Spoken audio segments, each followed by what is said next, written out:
The sirens had barely stopped wailing when Officer Daniels spotted her. A little girl, no older than 6, stood barefoot on the edge of a burned-out porch, clutching a soot-covered teddy bear in one hand and a trembling lower lip with the other. Her eyes, wide and full of fear, scanned the flashing red and blue lights, the chaos, the strangers in uniform. But then they stopped. They stopped not on a person, but on a dog.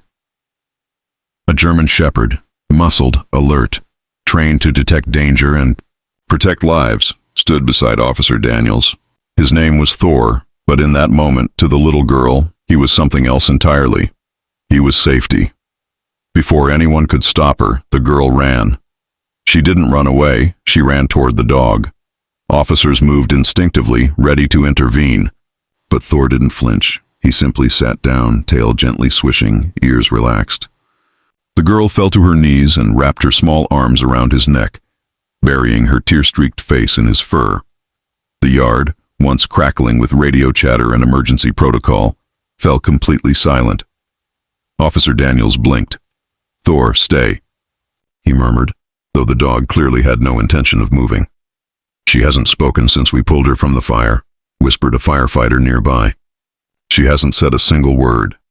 But now she was whispering, barely audible murmurs into Thor's fur, something no one could understand, but something that meant everything. That was the beginning of a story none of the officers would ever forget. Her name was Mia. Her house had caught fire in the middle of the night. Her parents didn't make it out. Mia had been found hiding in a closet, her teddy bear shielding her face from the smoke. Since that moment, she hadn't spoken, not a word, until Thor.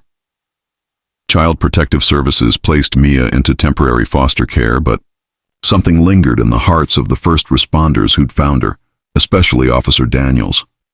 A single dad himself, he couldn't stop thinking about the little girl with the brave hug and the broken eyes.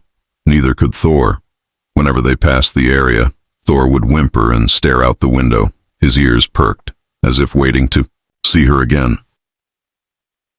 It wasn't long before they arranged visits, initially for therapeutic purposes, supervised and structured.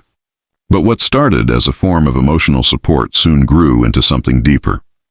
Mia wouldn't open up to the social worker, the psychologist, or even her temporary foster parents, but she spoke to Thor, in a whisper, in giggles.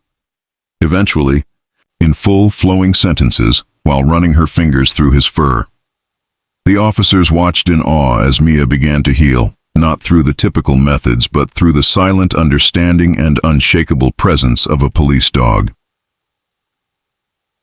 Officer Daniels knew what he had to do. He applied to become Mia's foster guardian. It wasn't easy. He had to prove he could care for a child while working demanding shifts, provide stability, and continue to raise his own teenage son, Jake, a boy still mourning his own mother's passing 3 years before. It was one of the hardest decisions Daniels ever made, and he made it because of Thor. Thor doesn't usually bond with people like that, Daniels explained to the judge, but with Mia it was instant. I've never seen anything like it in my years on the force. The judge, after months of hearings, home inspections, and interviews, approved the placement. When Daniels told Mia, she blinked in disbelief. She looked at Thor, then at Daniels, and whispered, "Home?" That was the first time she ever called it that. Still, the path wasn't easy. Jake wasn't thrilled about a new little sister. At first. He'd grown used to a quiet house and a tired dad. Now there were coloring books on the table, night lights in the hallway, and laughter, sometimes followed by tears. He kept his distance until one evening, while doing homework, he overheard Mia whispering to Thor about her parents.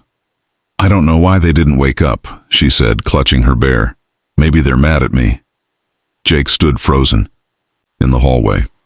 Later that night, he entered her room and handed her one of his old comic books.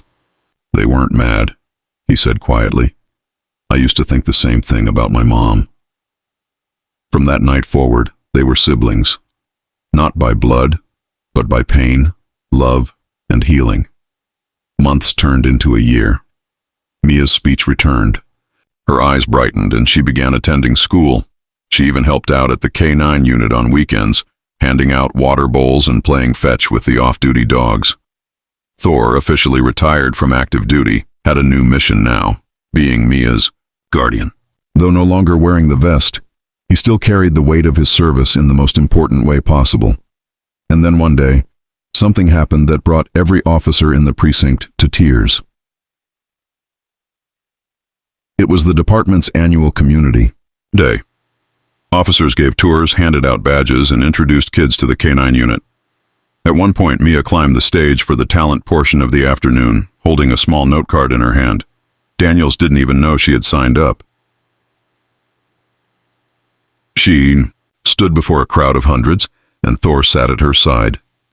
"My name is Mia," she began, her voice trembling but steady. "A year ago, I lost my home, my family, and my voice. I didn't think I'd ever smile again. But then I met a dog who didn't ask questions. He just listened. He showed me it was okay to be scared. He gave me a new family. And now, I want to help others feel the same love I did."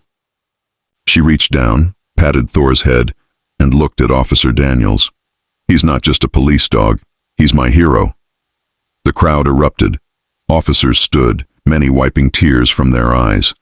What started as a tragedy had grown into a testament to the quiet, powerful bond between a child and a dog who saw through the pain. This is just one of many stories that prove healing comes in unexpected forms. If this touched your heart, please like, comment, and subscribe to Pawsitive Tales. Let us know in the comments. Has an animal ever helped you through something tough? Share your story. You never know who you might inspire. Remember, sometimes, the strongest warriors walk on 4 legs, and they carry us when we feel we can't stand on our own.